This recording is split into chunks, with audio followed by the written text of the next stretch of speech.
Hello, I'm the old grumpy big book guy, and today I do what I like to do, and that's look at the big book. Like I try to do, I do this every day. I've been reading this book every day for the last, since 1984. And I was told if I read this book every day, I couldn't help but get better. And that's what I do. The reason I'm doing this is because I'm not able to go to meetings right now and pass what I know on to other people. And I find if I'm not talking about the big book to other people, I'm not as good. And so this is about the big book only, and it's about whatever I'm doing here to live life at a high level, sober and other things without medication, but also to be able to deal life with a high level. And those of you who don't know about the Big Book was written in 1939 by the first 100 people that have managed to sober up from drinking. And up until this point, there was no real solution for people. You drank, they just put you in an insane asylum until you died. And then this book comes out in 1939, and things change. And what we're going to look at today is, the forward to that first edition for the first 100 people who sobered up. They came up with this book, and they wanted to put their word out there. They didn't have YouTube. They just had this book. And let's look at the forward to the first edition. We are more than 100 men and women who have recovered from a seemingly hopeless state of mind and body. And I want to stress seemingly hopeless state of mind and body. To show other alcoholics precisely how we recovered is the main purpose of this book. In other words, this book is to show other people how to recover. About this time, whenever I'm doing this, I get somebody raise their hand and they object to say, hey, wait a minute. I was told I can't recover. I said, we never recover. I am recovering. I'm a grateful recovering alcoholic. And what does the big book say about that? And then I hear other guys they'll get up and they say, I'm a recovered alcoholic, or whatever. What is the real thing? Am I recovered or am I recovering, or can I recover, or what? And the thing that I like to do is search, and let me explain that what you're looking at right now is a PDF, And the great thing about PDFs is they're searchable. A PDF file. And remember, the most important thing you got to know at this point is know the difference between a PDF file and a pedophile. It will save your life. And I cannot stress that enough. But what I like to do is up here, you'll see in here, I put in the word recover. And the big thing here is whether you're recovering or recovered or recovering, all come from the same root word, recover.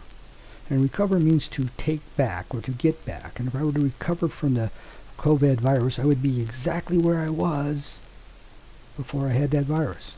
That's what that means. But a lot of people are saying we can't recover. But the question is, where does that come from? And after reading the book for many years, I think I know. And it comes from right here in chapter 3, which is more about alcoholism. And this is very much ahead of where I was going. It says, we alcoholics are men and women who have lost the ability to control our drinking. We know that no real alcoholic ever recovers control. And whenever I hear this argument about am I recovering or recovered or whatever, the first question I always ask is, recovered from what? What can't I recover from, or what can't I do? What can I, to say I can't recover from the COVID virus would mean I'm going to die. To say that I can't recover from alcoholism would say that I can never stop drinking.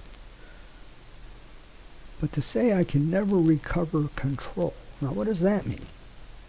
Well, wait a minute. This is a little different. When I say I can't recover control, let's ask myself a simple question. Can I go into a bar, take 2 drinks, and walk out? And whenever I'm talking to people and they're saying, well, I don't think I'm an alcoholic, first question I ask them, well, do you think you can walk into a bar, take 2 drinks, and walk out? And they say that yes, they can. I don't bother with them. Because if you can do that, you probably aren't an alcoholic. You know, one of the basic questions, can you control your drinking? Well, if you can control your drinking, you probably have turned off this site already. You probably stopped listening to me.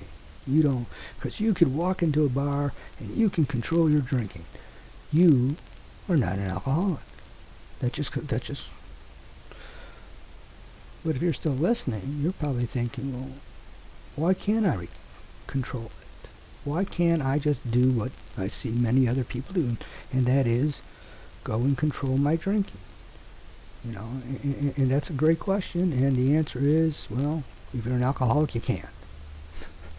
And do I need to convince you of that? No.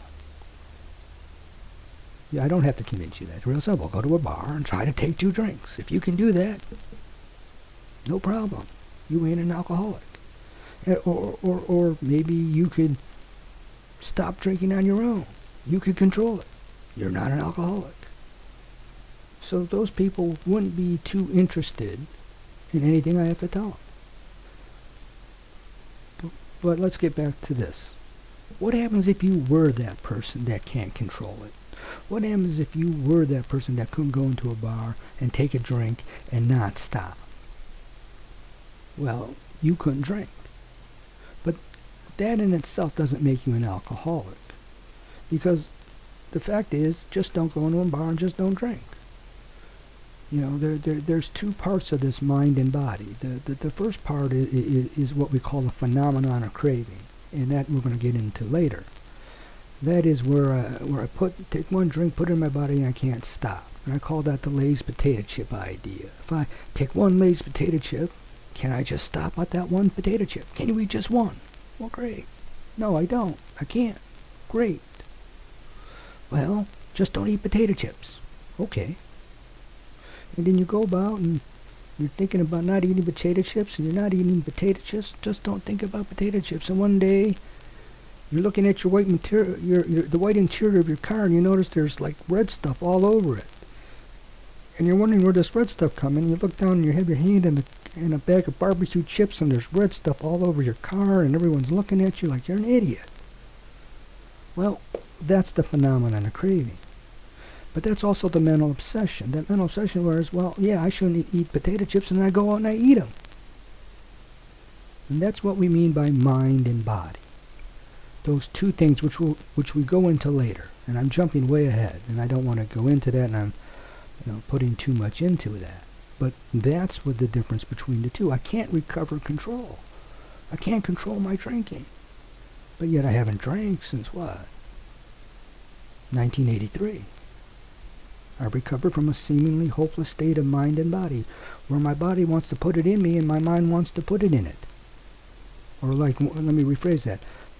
Once I put it in my body, I can't stop, and my mind wants me to put it in me. My body says it's okay. And that's what they mean by I recovered from a seemingly hopeless state of mind and body. But let's say I tell you, well, you're doomed to drinking. Yeah, I know I'm an alcoholic, but I can't stop. Why would you listen to me then?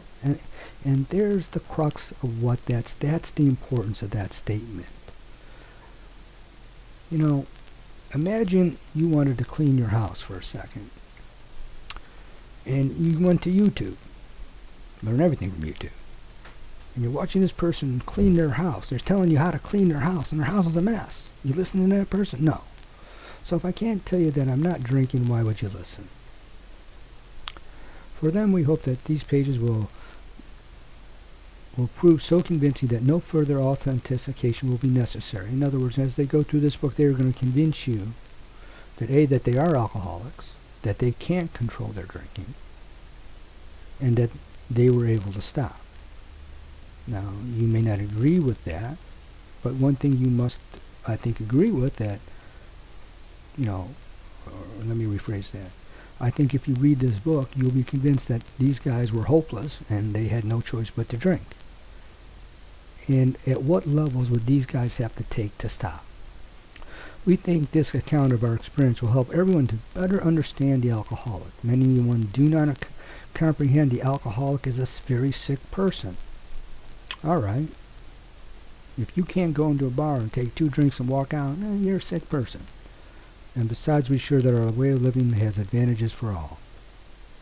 It is important that we remain anonymous because we are too few at present to handle the overwhelming number of personal appeals which may result from this publication. Well, there were 100 of them back then in 1939. And if they got deluged with it, they probably couldn't handle it. But being mostly business and professional folk, we could not carry on our occupations in such an event. We'd like to understand that our alcoholic work is an avocation. In other words, it wasn't a job. When writing or speaking publicly about alcoholism, we urge each of our fellowship to admit his personal name, designation himself instead as a member of Alcoholics Anonymous. Let me make sure everyone understands that I do not represent Alcoholics Anonymous. I'm merely here to study the Big Book. I'm keeping this as anonymous as I can, and my name and whatnot is always be admitted. If you want to comment and you're not a member of any 12-step program, hey, do what you want. But if you are a member of a 12-step program, sign out of YouTube and comment anonymously, or create an anonymous sub-account, which is easy to do, where you don't have, where your name isn't, where someone can't trace you. You know, that's just the basics of good AA. We earnestly ask the press also to observe this request, or otherwise we shall be greatly handicapped. There was no YouTube, and this is how I think we can handle YouTube in this way. Just have an anonymous handle. We're not an organization in the conventional sense of the word. There are no fees, no dues whatsoever. The only requirement for membership is not our desire to stop drinking. We are not allied with any particular faith, sect, denomination, nor do we oppose anyone. We simply wish to be helpful for those who are afflicted. We shall be interested in hearing from those who are getting results from this book, particularly from those who have commenced to work with other alcoholics. We should like to be helpful in such cases. With the virus going on, I can't get a hold of people face to face, and this is one of the ways I have. I've tried Zoom meetings, and they're okay and whatnot, but that's not how I operate. But I would like to hear from people. You know, you may be thinking, wow, that is the worst Big Book explanation I have ever heard. Dude, that mic you have, what'd you do, pay $20 for it? That is the worst sounding video I have ever heard. And you want to give me some hate? Well, I have a simple opinion on that. It's better to hate on a strange idiot on the internet than it is to hate on your friends, relatives, loved ones, and family members. There's something I can do for you. Basically, that's what this is about. As far as what I like, most people, YouTubers at this point, ask you to subscribe and hit the notification bell. Don't bother with that. If I get 1,000 subscribers, I guess I can get money. I don't think that's going to happen. I just can't see it. Basically, what I'm looking for is people that are into this book, change their lives with this book, and want to help other people change their lives. And some of the people that I like the most agree with me about 95% what I have to say, and the other 5%, well, then we argue over. So if you want to disagree with what I have to say, and I'm all good with that. Inquiry by scientific, medical, and religious studies will be welcome. Signed, Alcoholics Anonymous. And that's pretty much going to be it for me. Again, I'm the grumpy old Big Book guy. You probably know me, and or you may have one just like me in your city. Yeah, well, y'all have a good day now.